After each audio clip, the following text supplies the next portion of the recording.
Halo 5 Guardians Tactics for Social Snipers. Anyway, Social Snipers is a new playlist which lets you test out your good old no-scoping and sniping skills. Keep in mind, this is pretty hard to play. It took me a while to actually get kinda used to it, because I've been playing with a bunch of games which don't really revolve on no-scoping in close to medium engagements. But anyhow, let's get on to this.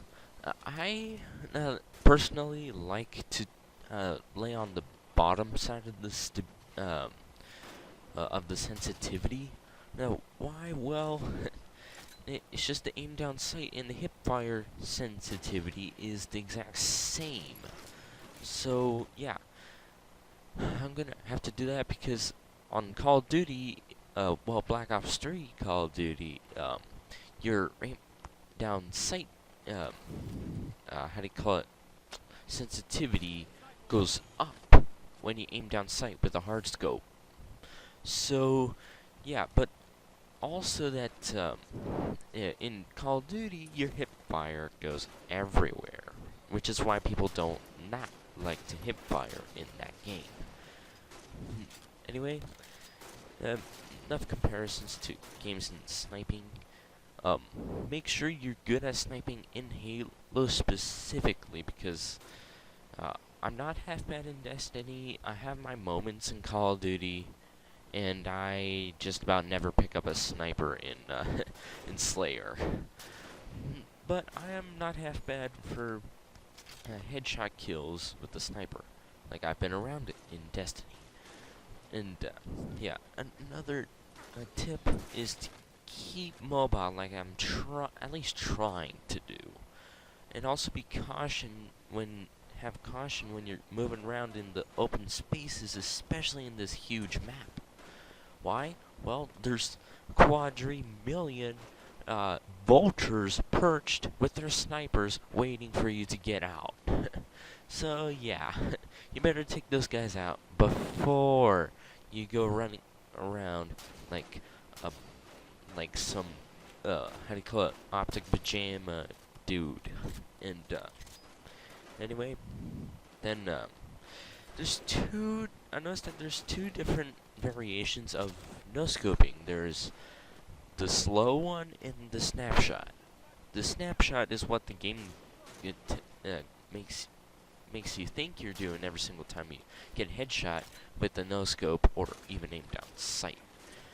But a snapshot really is basically a no scope with high sensitivity. You like have a target a little bit to the left, usually on the left, because on the right this huge scope is in the way. But usually your opponent is on the left of the gun, and then you kind of twitch a little, and then you happen to land the reticle on his face. You pull the trigger, he dies. But then there's the second one, which is a little bit better for people that know what they're doing and actually move around a little bit more than just run. Which is basically kind of use the whole tactic like you use in Overwatch to lead your targets, but this time you're not shooting. You're actually shooting your target, but you're just a little bit ahead, so you just wait for your target to get in the crosshair and then you shoot. It's kind of like those reaction time little mini games and like on Google or whatever. And yeah, then which comes on to another thing, which is when you jump, you can mash on your thumbstick or the B button to actually kind of do this thing. It kind of bobs your head up and down like crazy, so your hitbox for your head, it keeps moving, so it makes it even harder to hit when you're jumping around. Keep in mind, there is those times where you need to follow up with a melee and then shoot somebody, which is usually what I do in close to medium. Why? Well, I'm not that great at sniping. I admit it, which is actually pretty brave of myself. Anyway, And then another thing is good flanking. Flanking is just core to every single game mode. No matter what you play, the behind of somebody is the best way to attack and the most efficient. Like, as you can see there, I got a headshot, but then this guy turns around because of the noise of the sniper, which is another thing. Pay attention to, like, the sounds of firing of somebody else's sniper, or sounds of footsteps, or jumping around, the boost dodge.